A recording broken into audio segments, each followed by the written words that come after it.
If I just smile a little more, maybe they'll like me. If I don't say what I'm really feeling, maybe I won't scare them away. If I help them, even when I'm tired, maybe I'll finally be enough. Sound familiar? You've been programmed to please. Since childhood, you've been rewarded for being good, quiet, and cooperative. But here's the harsh truth no one tells you. People-pleasing is not noble. It's self-betrayal, and the longer you do it, the further you drift from your true identity. Worse, the very people you're bending over backwards to please don't respect you. They're just used to you being easy. Today we're going to dissect a brutal reality, why pleasing others will destroy you, and why your greatest power isn't what you say. It's what you don't. Our culture worships communication. We're told to speak up, use our words, be nice, clear, open, and available. But the more you communicate, the more vulnerable you become. And for a chronic people-pleaser, this is a death sentence. You talk not to express, but to impress. Not to connect, but to be accepted. You edit your personality like a resume. Smiling when you're dying inside. Nodding when your soul is screaming. Saying sure, no problem, while something in you quietly dies. You know what this creates? Exhaustion. Burnout. A soft kind of despair. Because every time you abandon your truth to serve someone else's comfort, you tell your subconscious, I don't matter, and your subconscious listens. You become addicted to being agreeable. Your sense of self becomes a chameleon. Your needs become ghosts. Let's strip this down to the roots. You weren't born a people-pleaser. You were trained. As a child, when you cried, someone told you, stop making a scene. When you disagreed, someone snapped, don't talk back. When you said no, someone punished you. So eventually, you stopped expressing and started performing. You became who they needed you to be, because safety, emotional, social, even physical, depended on compliance. This isn't philosophy, it's psychology. According to attachment theory, children form internal working models of relationships based on how their needs were met or ignored. If love was conditional, if approval depended on obedience. Then, you learned this equation: compliance, ours belonging, silence, survival, and that belief followed you into adulthood. Now at work, you say yes to projects that kill your weekends. With friends, you avoid conflict even when you're disrespected. In relationships, you contort yourself to be lovable. But here's the paradox.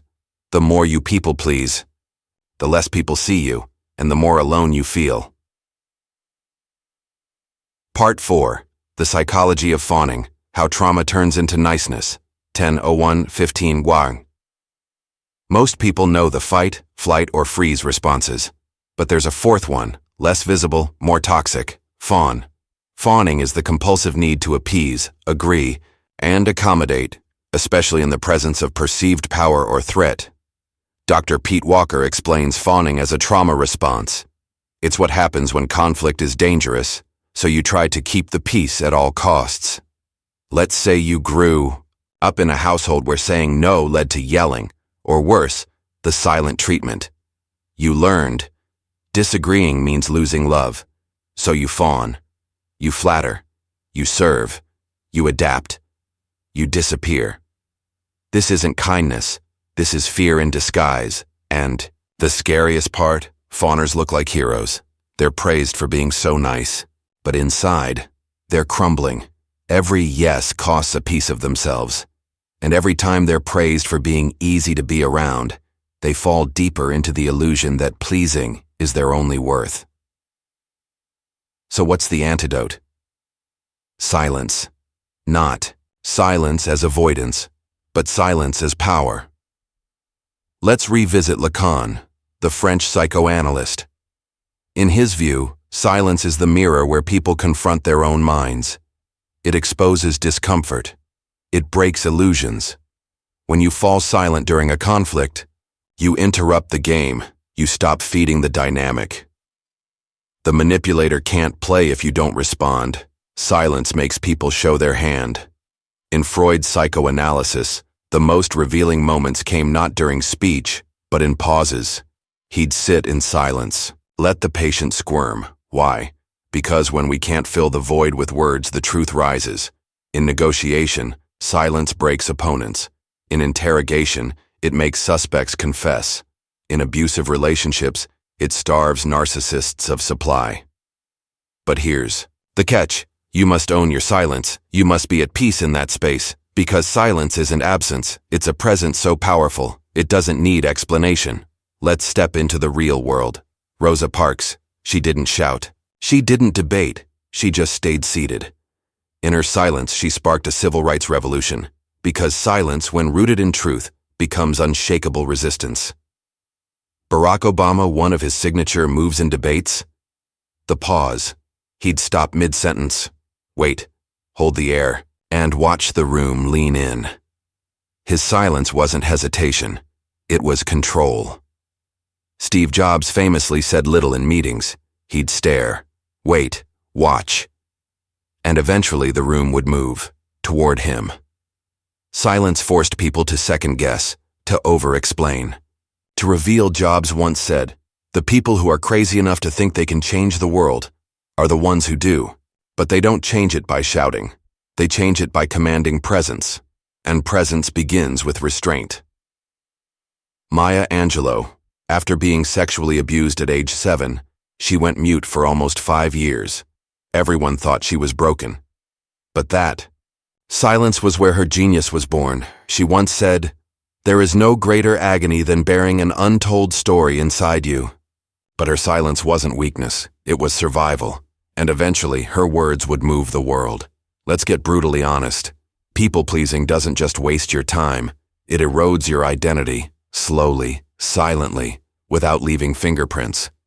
One day, you wake up and realize you don't know what you like anymore, what you believe, what you need. You've said yes so many times that your no has atrophied. You've worn masks for so long that your real face feels like a stranger. In psychological terms, this is self-alienation. The distance between who you are and who you perform to be. The more you abandon your authenticity to keep others comfortable, the more you fracture from your core self. And here's the thing. Other people can feel it. They may not know what's off, but they sense the desperation. Desperation for approval, for love, for permission. But real love never comes from performance.